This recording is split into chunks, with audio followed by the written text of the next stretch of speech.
Hi, everybody. Thanks for joining us today for NEACAC's presentation on how to access financial aid and lower your college costs. My name is Jessica Whittier, and I am a college access counselor with the Finance Authority of Maine. Hi, and I'm Wendy Lindsay. I'm with the New England Board of Higher Education. I work with their regional student program. Welcome. So we are going to begin our presentation today by talking about financial aid and paying for college. When we talk about the money that students can get to help them pay for college, that money usually falls into one of two categories, either merit-based aid or need-based aid.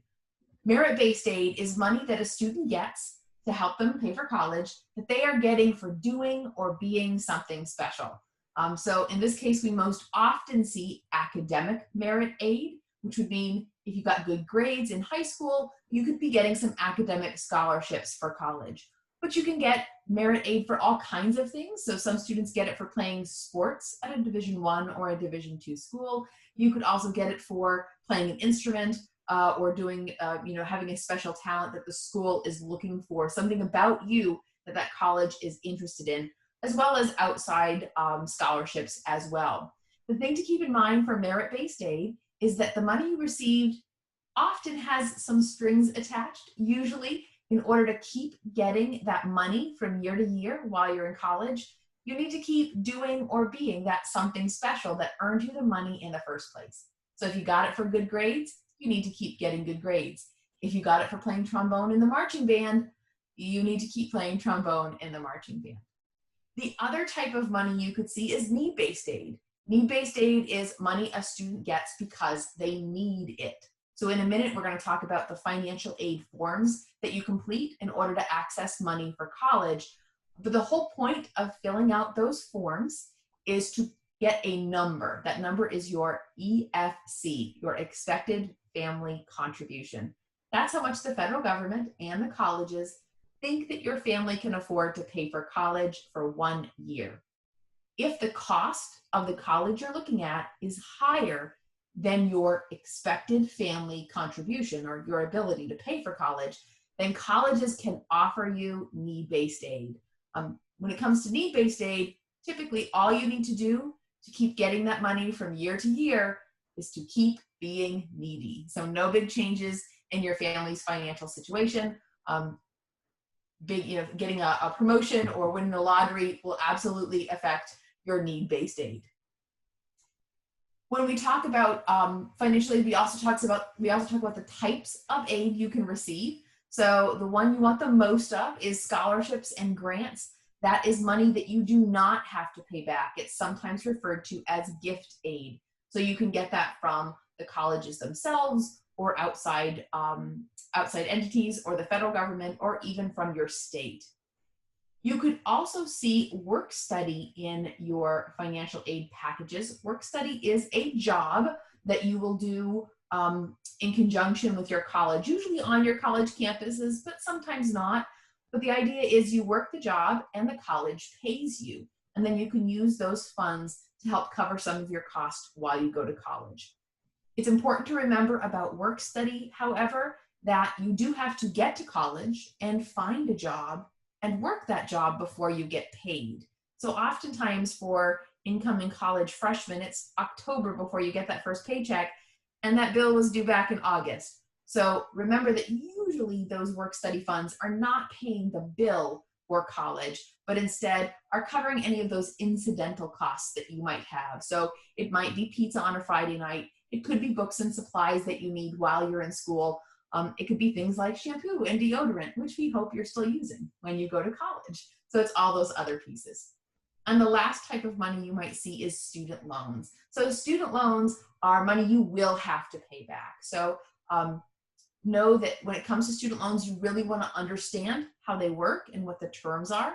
There is a federal student loan called a direct student loan. We actually suggest that students who need student loans to help them pay for college are starting with that federal direct student loan. That is a loan directly from the federal government to the student.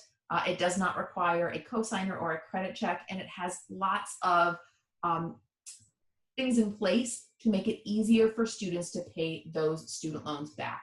So if you decide that you need student loans in order to make college possible, make sure you're doing your research and that you understand how those loans work. When we talk about financial aid, we break it down into steps, and step one is to get ready.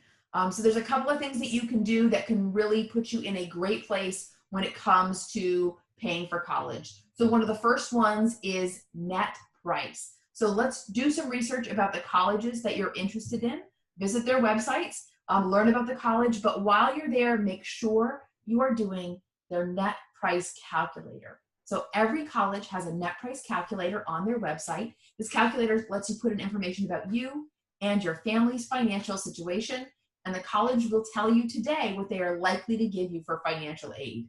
This tool allows you to start having conversations early about how much financial aid you're likely to receive from a college, but also what kind of resources you and your family have to cover the remainder of those costs. The earlier you start having these conversations, the better informed you'll be.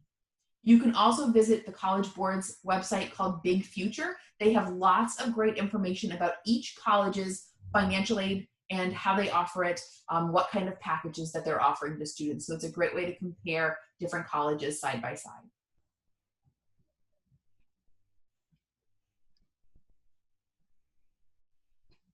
Another thing that you want to be thinking about when you're on those college websites are deadlines. So deadlines are critical.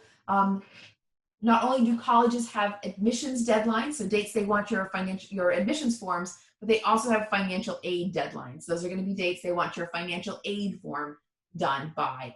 And what happens on those dates is that colleges often give away a large percentage of their financial aid dollars on that date to students who have applied on time. So you want to make sure you are one of those students. So find out what your college's deadline is and make sure you get your forms done on time, and know what forms the college wants from you. So every college in the United States is going to want the FAFSA, the free application for federal student aid. That's the form that is going to access all of the federal student aid available to you, as well as most of the financial aid available at most colleges in the United States. So for most of you, you'll just be filling out that FAFSA, and we'll talk more about it in a second. But there are some other forms out there, so visit the college's website and take a look and see if your college wants any additional forms from you. One common form is called the CSS profile. So it was created by the College Board. It will take you a little bit more time to complete than the FAFSA. So if you find that your college is asking for that CSS profile, you want to visit cssprofile.org to learn more about their form and what you'll need to be pulling together in order to fill that form out. Another thing you can do to get ready is to save as much as possible. I know you're saying, well, gosh, we're juniors or seniors in high school already. It's probably too late, but it is absolutely not too late. Every dollar saved for college is a dollar that a student does not have to borrow. So if you haven't started saving yet, now is the time. If you already have, this is a great time to bump up that savings amount. Students, this is a great place for you to get involved as well. If you have a part-time job, it's a great way to put some money aside for college that could really make a difference in what school you are able to choose. You also want to be working on your scholarship searches. Lots of great scholarships out there to be had. It is never too early to start, so you can be filling out scholarship applications any year that you are in high school. A few great websites that we recommend would be Big Future and Going Merry, but there are lots more out there as well. So find a scholarship website that you think works well for you and start applying. Another thing you can do right now is to get your FSA ID. So this FSA ID is your username and password for the FAFSA.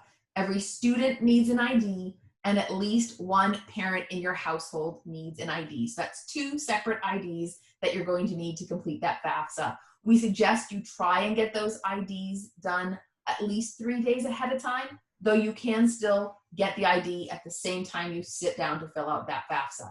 You want to visit fsaid.ed.gov to apply for your ID. And then your second step in this process is to apply. So fill out those applications. This is the homepage for the free application for federal student aid. also known as the FAFSA. You are going to find it at fafsa.gov. The FAFSA is free. It has the word free in the title. You don't need to pay anybody to fill out this form for you. And you want to make sure you are on this website, so fafsa.gov. Students should complete their FAFSA every year that they plan to go to college. So you'll fill it out during your senior year of high school to get financial aid to cover your freshman year of college. Then you'll fill it out again your freshman year of college to get financial aid for sophomore year, and on and on. And when it comes to that FAFSA, so if you are a senior this year, class of 2021, the form that you are going to be completing is called the 21-22 FAFSA, and it became available on October 1st. So you should be able to fill out that form anytime now. For my class of 2022, your form will become available on October 1st of next year. You want to be filling out this form as early as you can. As I mentioned, financial aid filing deadlines matter, and the earliest financial aid filing deadlines that we see can sometimes begin in November of a student's senior year of college. So if you can get this form done by the end of November, you're going to be in the best position possible. The 21-22 FAFSA is going to ask you for your 2019 tax information. What's great about the FAFSA is that they have a tool called the IRS Data Retrieval Tool. So it is going to allow you and your parents to pull your information directly from the IRS into your FAFSA form and put all the right numbers in all the right places for you, saving you a ton of time and energy. We do suggest that you have your 2019 tax forms out and handy.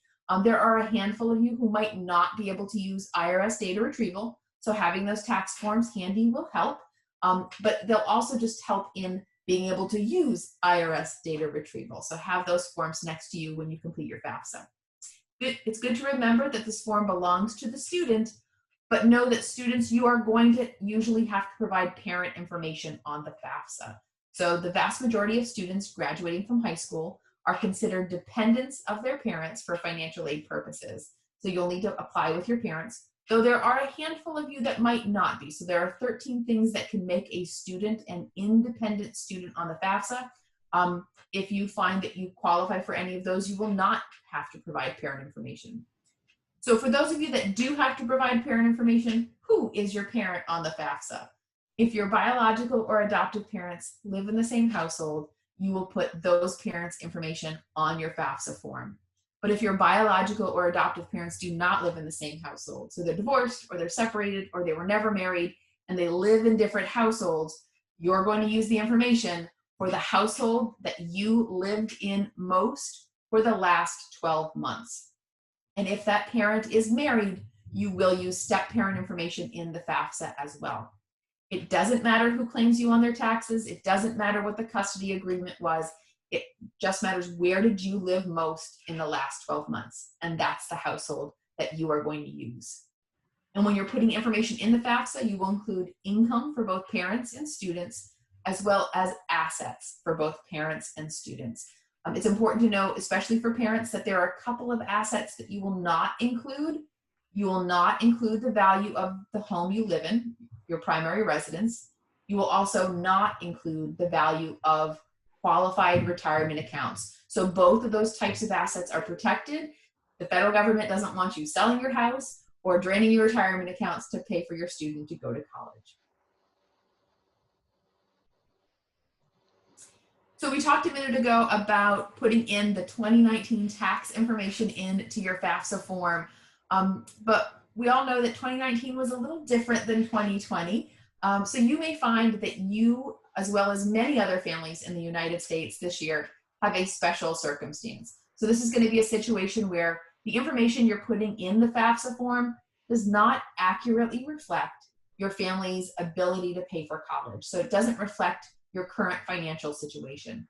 If you find that your family has a special circumstance, you want to reach out to the college's financial aid office and let them know about it. Many of them have forms right on their website that you can complete, but just sending an email and starting that conversation will begin the process so that you could potentially be awarded more financial aid for college based on your current financial situation.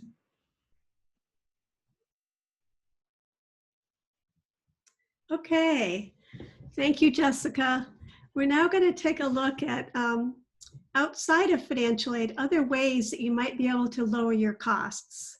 So for example, if you're thinking about going to a state college, if you go to one in your home state, you're going to pay in-state tuition, which is considerably lower than what you'd pay if you're going out of state. In addition, in some cases, you might be eligible for a tuition waiver. That's the case, for example, in Rhode Island, New Hampshire, New York, for qualified students, where they don't actually have to pay tuition in some cases at their public colleges. Also, in terms of out-of-state colleges, there are some schools that will allow you to pay a lot less on the out-of-state tuition that you normally pay. We call that a waiver, and sometimes it's for neighboring states residents that are eligible in that case. For one example, Western Connecticut State University, for example, allows New York residents to pay in-state tuition at that school. And then the other thing to take a look at is potentially starting at a community college where you can pay lower tuition and then transfer to a four-year institution if you're ultimately wanting to get a bachelor's degree. And then the other thing to look at is programs that allow you to pay lower tuition, and they're part of what are called regional tuition programs. So there are actually 4 organizations in the country that operate interstate tuition programs. And to be eligible, you have to live in a state within the region for their program. And these are not scholarship programs per se, but they're upfront tuition discounts. And students are eligible to pay much lower tuition than regular out-of-state tuition when they go to a state college in another state in that region. And there are undergraduate and graduate programs that are offered, and the actual tuition savings varies by school. So if you want to take a look at this, you want to look at the website for the program that is offered in your region. And there are programs throughout the country that include nearly every state. There are only actually 6 states that aren't included in a program, and that's New York, New Jersey, Pennsylvania, North Carolina, Iowa, and South Dakota. But otherwise, if you live in the rest of the country, there is a program that could help you pay significantly lower tuition when you go out of state.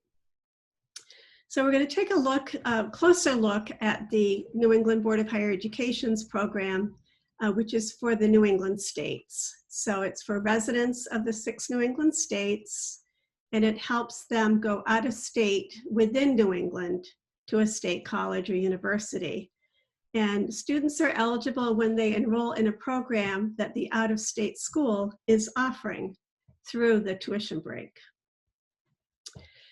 So this program has been around actually since 1957, and it's saved New England families well into the billions of dollars over time.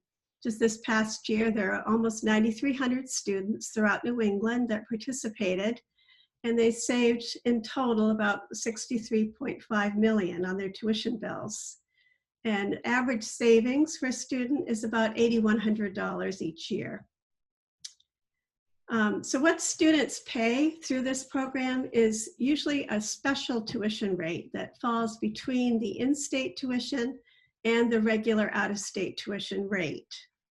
So let's say, for example, a school is charging their in-state students $10,000 and out-of-state students typically $23,000. Through this program, they could pay $15,000 and save $8,000 on their tuition bill. The actual rates and savings vary by school, and we do have them posted on our website at nebhe.org/tuition break. Sometimes the savings is as high as $13,000, $14,000 each year. So it really does vary. All the colleges, all the participating colleges are the public colleges and universities in New England, community colleges, as well as the 4-year state colleges. And programs are offered at all degree levels, so associate, bachelor's, master's, doctoral, as well as certificates and diplomas. So in all, there are more than 5,000 programs that are offered, and they are in all fields of study: engineering, science, health, and liberal arts. And there are many that are specialized in high demand programs. For example, data science, cybersecurity, game design, pharmacy, allied health, environmental engineering. So these programs really can prepare students to enter high demand careers. So how to be eligible, eligibility depends on what state students live in and what program they're planning to study. So in all cases, students can be eligible for specialized programs that are offered out of state, and those specialized programs are ones that are not offered by the state colleges in the student's home state. In addition to that, some colleges have more broad eligibility, and they actually offer any program. And then in some cases, students who live closer to an out-of-state college can be eligible. And in all cases, the eligibility and the programs are determined on an annual basis. So we have an annual review of programs, and then NEBHE publishes an updated list every September. So students don't need to wonder what they're eligible for. It's clearly spelled out in terms of what programs are offered at each institution and what they will save and whether they're eligible because they live closer and that kind of thing. So in terms of how to apply, it's a very streamlined process. We talked earlier about applying for financial aid. This actually is a separate process. It doesn't fall under the typical scholarship application process. Students just complete the college's application for admission. So first of all, they need to determine that the program they wish to study is offered through the tuition break by the college that they're interested in attending. And then they complete that college's application, and they put that program down on their admissions application. A separate application is not required by the New England Board of Higher Education. So once the student's accepted, it's a good idea just to confirm your status with the college, make sure that you've been flagged as an eligible student. And when you get your bill, you want to see that you're charged that lower tuition rate. If you happen to already be in college and you're not in a program that's offered through tuition break, sometimes, and actually in most cases, it is possible to transfer into an eligible program. And in a case like that, students should check with the registrar at their college to see about switching over to an eligible program. So in terms of financial aid resources, Jessica touched on some earlier, but there are lots of free information available. And as Jessica said, the applications themselves are free. There are scholarship search websites. The Smart Student Guide to Financial Aid is a good overview of financial aid, as well as the National Association of Student Financial Aid Administrators. And then in each state, there is an agency. FAME, where Jessica works, is Maine's agency for financial aid. The other states in New England also have a similar agency. And they all have information on free information on financial aid, as well as offering financial aid programs, scholarships, and grants and loans. So we encourage you to do your research ahead of time, like Jessica was mentioning. You know, it's never too early to start doing your research. And then once you start filling out the applications, be sure to fill them out on time. So we thank you for joining us today, and we hope our information was helpful. And please don't hesitate to reach out to us by phone or email if we can help you and answer any of your questions. Thank you guys so much.